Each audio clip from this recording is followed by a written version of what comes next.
What's up, everyone? Or what's up, friends? Welcome to SPDM TV. My name is Mike, part of the SPDM crew, and I watch a lot of TV. We talk about various TV topics, reviews, and general appreciation of TV past and new. You can follow me on Instagram, Threads, Blue Sky, and serialized at MLHT2452 to see what all I'm watching.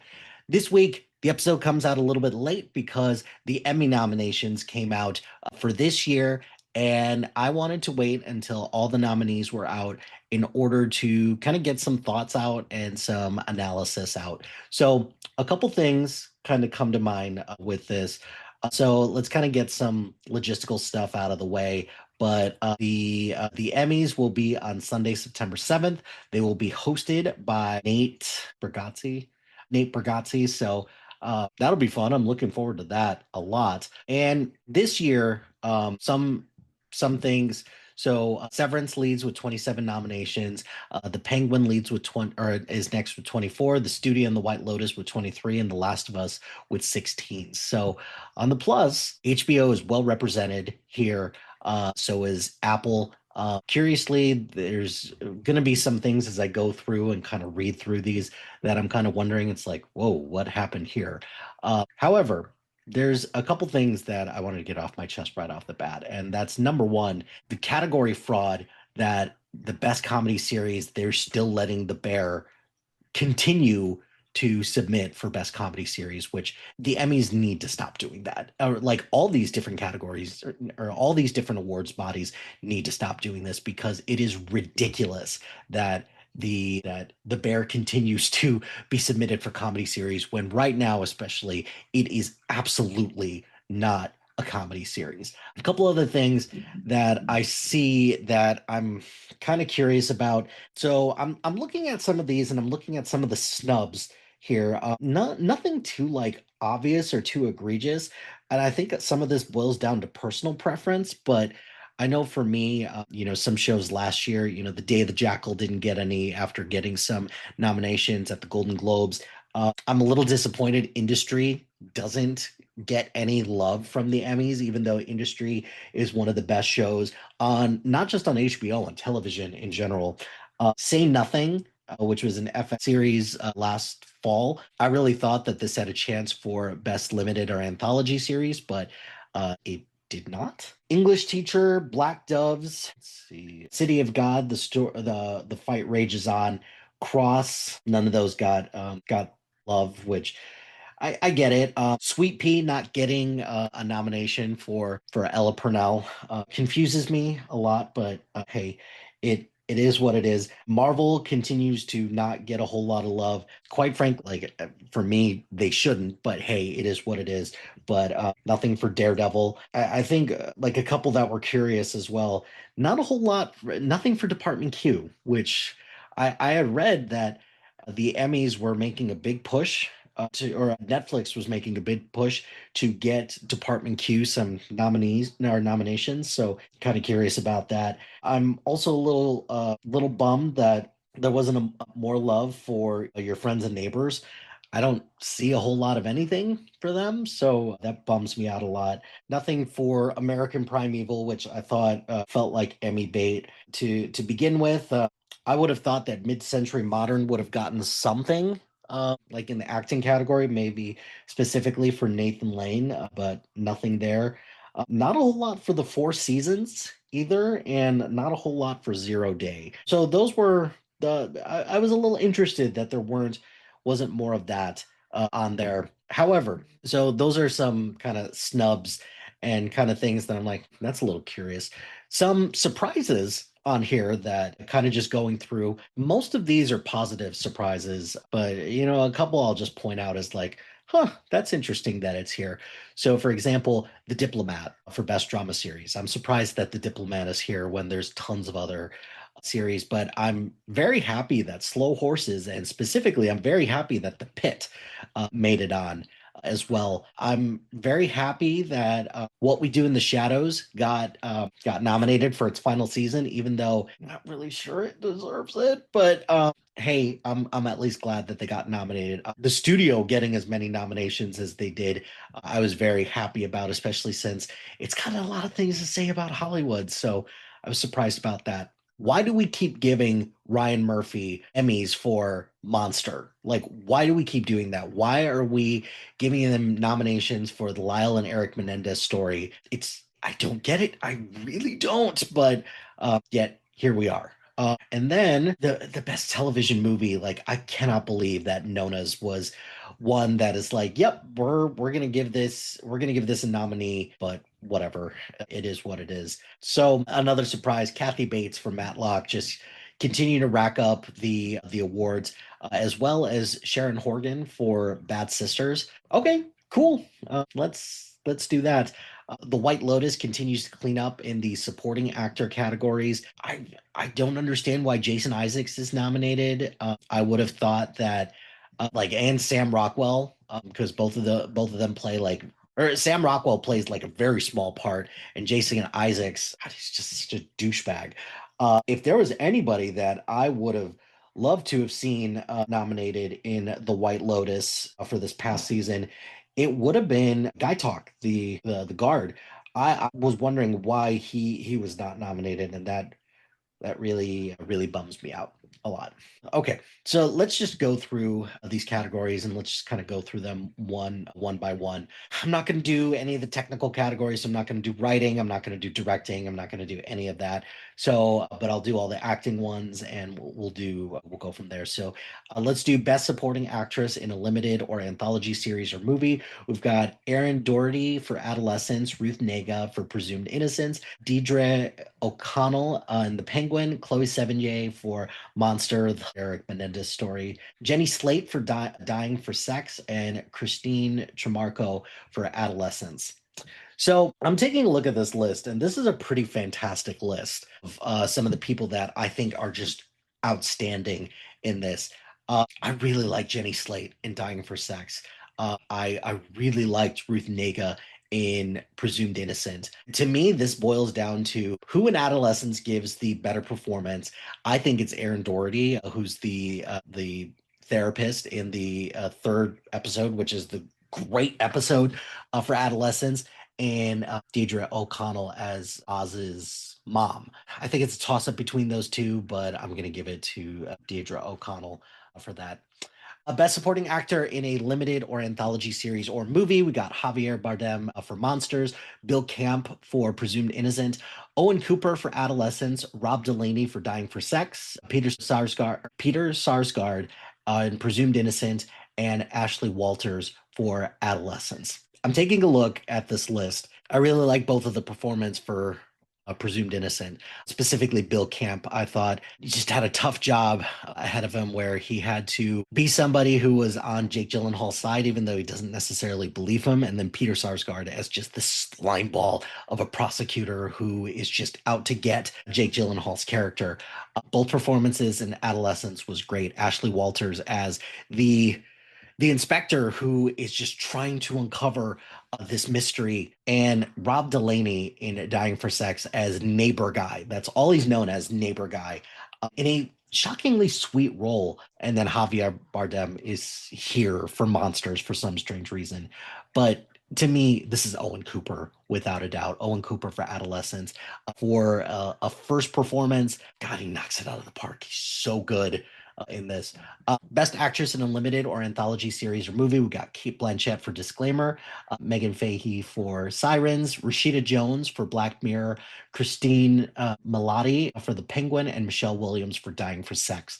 And I'm really glad Rashida Jones was the one that got nominated for Black Mirror. I know a lot of people were down on that episode of Black Mirror. I loved it. I thought it was really good. And it was also the one that was the most cringe inducing because I could see a situation where that's definitely a thing. Disclaimer is one of those shows that I, for some strange reason, did not finish, but yeah, I'm very surprised that that got there because of all the prestige with that. But then I'm looking at Michelle Williams for Dying for Sex. This feels like the more standard pick for this, but I'm gonna go with Kristen Milioti for the Penguin because her turn as Sophia Falcone is just chilling in this, and it's great. Best guest actor or actress in a comedy series, we've got Olivia Colman for The Bear, Jamie Lee Curtis for The Bear, then Cynthia Erivo for Poker Face, Robbie Hoffman for Hacks, Zoe Kravitz for The Studio, and Julianne Nicholson in Hacks. I'm gonna go Zoe Kravitz for this for The Studio. I thought her performance was great, with a slight nod to Jamie Lee Curtis for The Bear. There was nothing comedic about her performance, but hey, it is what it is. Best guest actor in a comedy series, got John Bernthal in The Bear, and then pretty much anyone that you could think of for The Studio. So Martin Scorsese, Anthony Mackie, Ron Howard, Dave Franco, and Bryan Cranston. I personally loved Ron Howard in The Studio, with a slight nod to Martin Scorsese for The Studio. I did love John Bernthal. Like anytime I get John Bernthal in The Bear, I'm happy. But if I'm picking, I'm gonna go Ron Howard for The Studio because he's such an asshole in it.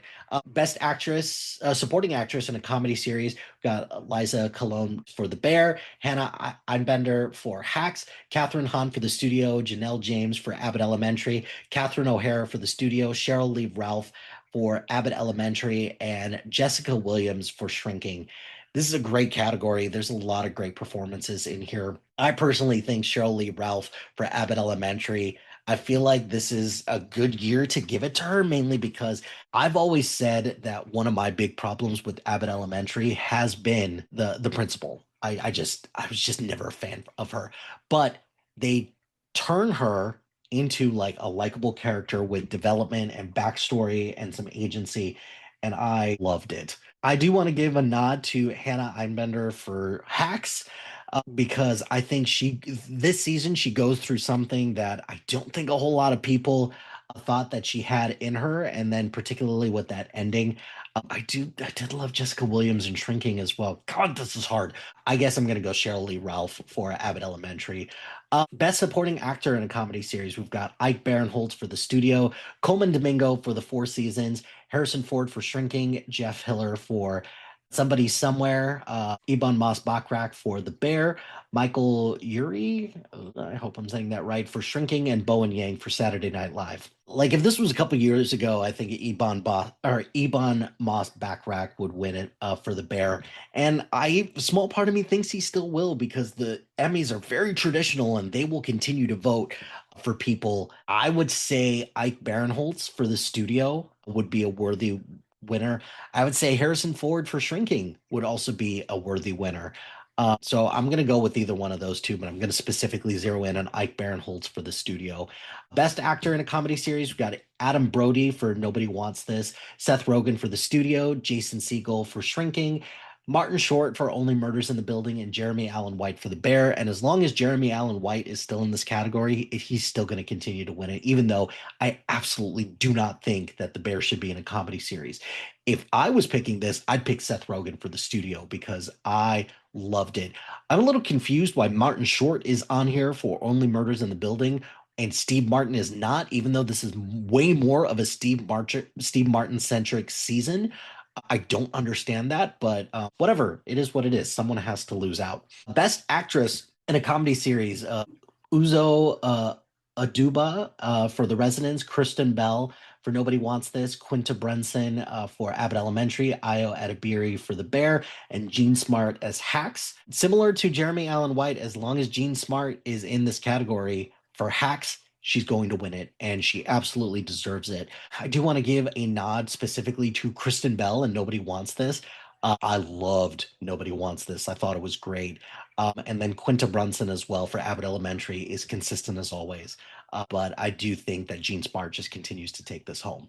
Best guest actress in a drama series. We've got Jane Alexander in Severance, Gwendolyn Christie in Severance, Caitlin Dever in The Last of Us, Cherry Jones in The Handmaid's Tale, which I'm a little confused why The Handmaid's Tale didn't get more nominations, even though I get it. Catherine O'Hara for The Last of Us, and Merritt Weaver for Severance. I'm going to give it to Caitlin Dever for this, for The Last of Us. I thought her role as Abby was great. I don't even think that's the best Caitlin Dever performance this year, because I think her turn in Apple Cider Vinegar is better, but Apple Cider Vinegar got nothing this year. So, hey, it is what it is. But I would say Caitlin Dever for The Last of Us. Best guest actor in a drama series, we've got Giancarlo Esposito. Thanks, Dan Merle, for that. For The Boys, Scott Glenn for The White Lotus, Sean Hattasey for the Pit, Joe Pantoliano for The Last of Us, Forrest Whitaker for Andor, and Jeffrey Wright for The Last of Us. Scott Glenn for the White Lotus, Jeffrey Wright for The Last of Us, and Sean Hattasey for The Pit are the ones that I'm kind of circling here. And I think I'm going to go Sean Hattasey for The Pit. Because he just brings such a steadying presence on there in a time that just definitely needed it. But so yeah, I'm gonna go with that.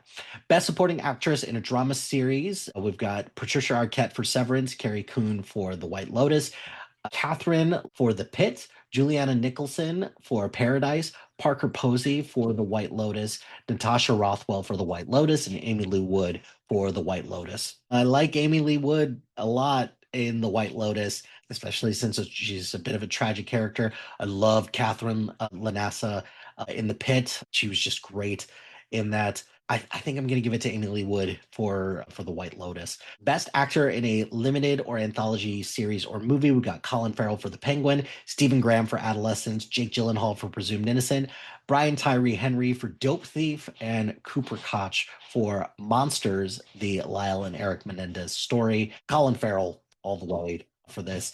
I do want to acknowledge and give a nod to Stephen Graham for Adolescence because I thought he was outstanding in that. I would not be surprised if he won, but I'm going with Colin Farrell for The Penguin. Best Supporting Actor in a Drama Series, we've got Zach Cherry for Severance, Walton Goggins for The White Lotus, Jason Isaacs for The White Lotus, James Marsden for Paradise, Sam Rockwell for The White Lotus, Trammell Tillman for Severance, and John Turturro for Severance. Trammell Tillman for Severance gets it for me because this season Milchach just gets it, and that saw or that dance sequence that he had at the end sealed the deal for me. So Trammell Tillman all the way. Best Actress in a Drama Series, we got Kathy Bates in Matlock, Sharon Horgan for Bad Sisters, Britt Lower for Severance, Bella Ramsey for The Last of Us, and Kerry Russell for The Diplomat. Now, conventional wisdom would probably say Britt Lower or Britt Lower or Lower, I don't know, from Severance is probably going to win this. And she does deserve it because Helly/Helena is just a terrifying character. I would give it to Bella Ramsey, though. I think she's given more to do, and she slides from co-lead to just the lone lead in this season. There's that. And the fact that Isabella Merced isn't nominated is a travesty, but whatever, here we are. Best Actor in a Drama Series, we got Sterling K. Brown for Paradise, Gary Oldman for Slow Horses, Pedro Pascal for The Last of Us, Adam Scott for Severance, and Noah Wiley for The Pit. I don't know why Pedro Pascal is here. He was only in like 2.5 episodes of Severance or The Last of Us, so I don't understand why he's here. I thought Sterling K. Brown was fine in Paradise, but he's just continues to be Sterling K. Brown. This boils down to Adam Scott or Noah Wiley. And I think if I was picking, I'd pick Noah Wiley for The Pit. However, I think that conversation that Adam Scott has his innie and his outie, I think that sealed the deal right there. So I'm going to go Adam Scott for Severance. Best, I don't care about talk series, reality competition series, scripted variety series.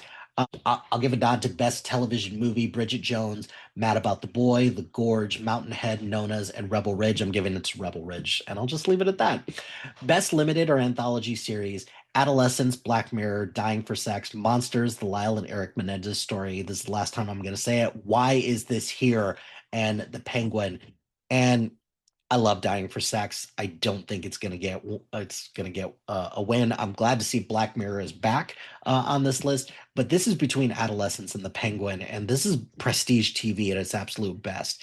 I have a feeling that The Penguin is going to win, even though Adolescence is like the new and sexy thing that's out right now. It would not surprise me if either one wins, but I'm going to go with The Penguin. Best Comedy Series, we've got Abbott Elementary, The Bear, Hacks, Nobody Wants This, Only Murders in the Building, Shrinking, The Studios, and What We Do in the Shadows. And I will go ahead and give this to The Studio for this. I would not mind if Hacks wins again. I think the time of The Bear, I think people are kind of just winding down on their enthusiasm for The Bear. but I'm going to say the studio with a nod to Hacks as well. I love Shrinking season two, but I don't think it's going to win. And finally, best drama series, we've got Andor, The Diplomat, The Last of Us, Paradise, The Pit, Severance, Slow Horses, and The White Lotus. First of all, why is nobody from Andor nominated for anything? I think that is a travesty from an acting standpoint. So I don't understand that. The Last of Us being in the drama series, I think it's a bit egregious simply because The Last of Us season two was very uneven. Same thing with The White Lotus. I still like season three, but it's still not as good as previous seasons. Slow Horses continues to, trudge along. Paradise was good. I don't think it's best drama series good, but here we are. If I'm voting for this, I'm voting for either Andor or The Pit. But I have a feeling since it's got the most nominations, I think Severance is probably going to take this home. As we get a little bit closer, I'm probably going to go through some of these that I haven't watched yet. Right now, for best drama series, or just any of the best series categories, there's only a couple that I haven't seen. Like I've seen all the best limited or anthology series, I've seen all of the best comedy series. And best drama series, I don't think I've seen the most recent season for Slow Horses. So overall, I'm very excited about what these Emmys will entail, and we'll see what happens. But that's going to do it for this episode of SPDM TV. Be sure to like, rate, and subscribe to anything and everything SPDM Crew wherever you get your podcast. Join us on social media on Facebook, Instagram, X, Threads, YouTube, and Blue Sky at SPDM Crew. Check out our website at SPDM. Shout out to High Flyer Creative Studios for making our awesome logo. Greatly appreciate their support. And if you have any marketing, logo, or brand standard needs, contact them at highflyercreative.com. Check out the other shows on our network. We've got a lot of great content, so please check out the other shows and continue to support our network. If you've got a podcast idea or you're interested in being part of the SPDM Crew as a guest or collaborating, email us at spdmcrew@gmail.com. Until next time, happy watching, friends.